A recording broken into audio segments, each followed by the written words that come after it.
Shalom, perkenalkan nama saya Lastri Menalia Borusi Jabat, NIM 190101236. Saya dari grup G semester 4, mata kuliah Pak Remaja yang diampu oleh Pak Andrianus Nababan. Saya dari Prodi Pendidikan Agama Kristen. Saya dari kampus Institut Agama Kristen Negeri Tarutung.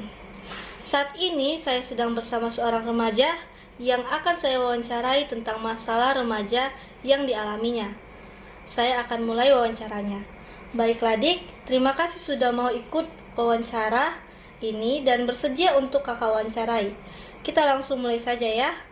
Yang pertama, permasalahan apa yang kamu hadapi di dalam keluarga kamu? Baik Kak, saya akan membicarakan permasalahan yang saya alami di keluarga saya, yang dimana saya selalu merasa bahwa saya dibeda-bedakan oleh keluarga saya, termasuk orang tua dan adik-adik saya. Begitu Kak. Apa tindakan yang keluarga kamu lakukan sehingga kamu merasa hal demikian? Tindakan yang dilakukan orang tua saya, yang dimana mereka selalu memberikan dukungan kepada adik saya, sedangkan saya kayak mereka memberi dukungan itu setengah-setengah. Dan yang kedua, selalu mereka membangga-banggakan adik saya dibandingkan saya, dan orang tua selalu mengatakan saya bahwa saya orang bodoh tetapi adik saya orang pintar.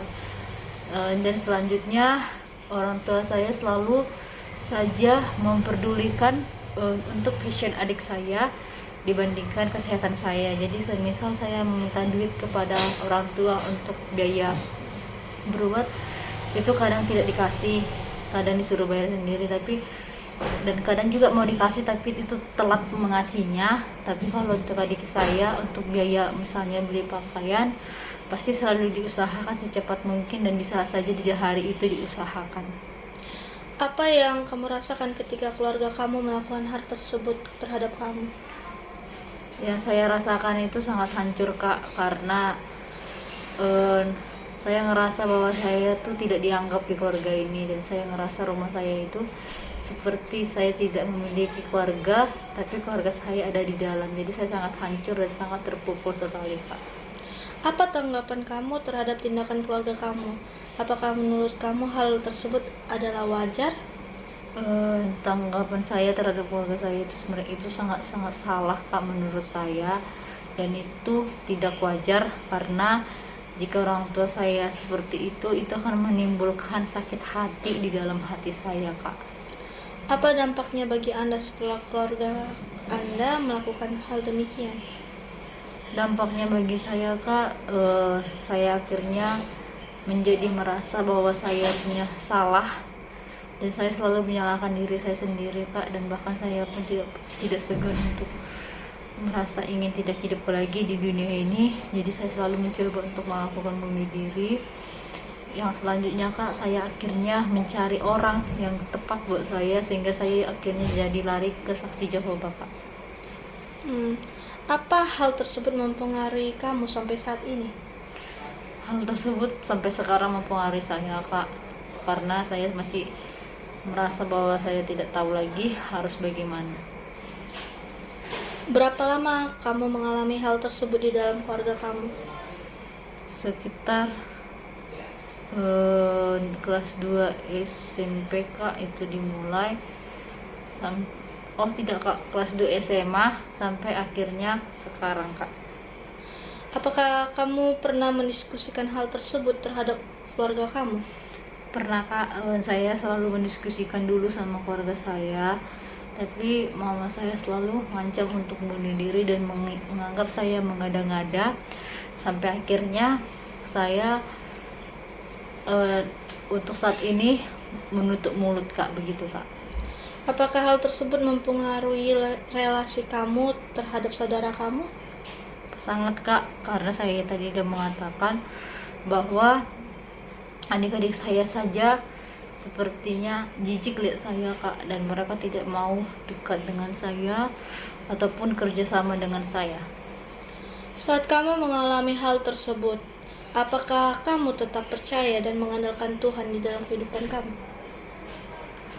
Saya mengandalkan Tuhan tetap Kak, saya tetap berdoa, tetapi terkadang saya merasa jatuh dan saya bisa menyakiti diri saya sendiri Kak. Apakah ada solusi dalam masalah yang Anda alami? Jujur Kak, kalau sekarang saya juga tidak tahu apa solusi yang saya harus lakukan, tapi saya hanya bisa berserah kepada Tuhan untuk saat ini Kak, dan berusaha untuk tidak menyimpan dendam. Jika kamu menemukan teman yang mengalami hal yang sama dengan kamu, apa yang Anda lakukan? Saya akan berusaha menguatkan dia dan mengatakan kepada dia untuk selalu berdoa dan berserah kepada Tuhan, dan bersemangatlah dalam menghadapi situasinya. Begitu Kak. Apakah ada nasihat yang kamu berikan bagi orang-orang yang mengalami hal yang sama seperti kamu? Nasihat yang saya ingin berikan ya buat kita yang mengalami sama dengan aku Kak, tetaplah menjadi orang-orang yang bersabar dan percaya kepada Tuhan, dan jangan pernah untuk membenci, karena bagaimanapun mereka adalah keluarga kita, orang tua kita. Begitu Kak. Apa ada pesan yang ingin kamu sampaikan untuk para orang tua yang di luar sana? Ada Kak, pesan aku kepada orang tua yang di luar sana yang melakukan diskriminasi terhadap anak-anak itu Kak, ya janganlah untuk melakukan atau memberikan tampak jelas kepada anak-anak bagaimana pilih kasih itu, karena anak-anak juga bakal merasa dia sendiri, merasa dia tidak baik lagi, dan anak-anak itu juga akan ngerasa dia tidak diperlukan di dalam keluarga, dan itu akan berdampak pada kurang percaya dirinya Pak. Baiklah, di sini juga kakak memiliki solusi buat kamu yang sekiranya bisa membantu kamu dan menguatkan kamu dalam menghadapi permasalahan ini. Yang pertama, bertanya kepada orang tua, keluarga tentang mengapa mereka mendiskriminasi kamu dan apa penyebabnya mereka melakukan hal seperti itu terhadap kamu. Yang kedua, berbicaralah kepada orang tua dan saudara tentang apa yang dialami dan dirasakan akibat mereka mendiskriminasi kamu. Yang ketiga, berkonsultasilah kepada orang-orang yang juga pernah mengalami permasalahan yang sama seperti kamu. Yang keempat, berdoa dan meminta pertolongan kepada Tuhan agar keluarga kamu dapat berhenti mendiskriminasi kamu. Yang kelima, tetap menghormati orang tua sesuai dengan firman Tuhan meskipun orang tua dan saudaramu mendiskriminasi kamu. Yang keenam, tetap mengasihi dan mengampuni orang yang mendiskriminasi kamu. Dan yang ketujuh, tetap mengucap syukur kepada Tuhan atas segala yang terjadi, sebab Tuhan tidak akan memberikan pencobaan melampaui batas manusia.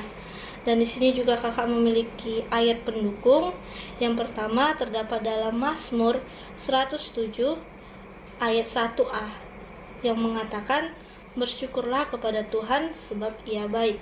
Yang kedua, di dalam Efesus 4 ayat 32 yang mengatakan, tetapi hendaklah kamu ramah seorang yang lain, penuh kasih mesra dan saling mengampuni, sebagaimana Allah di dalam Kristus telah mengampuni kamu.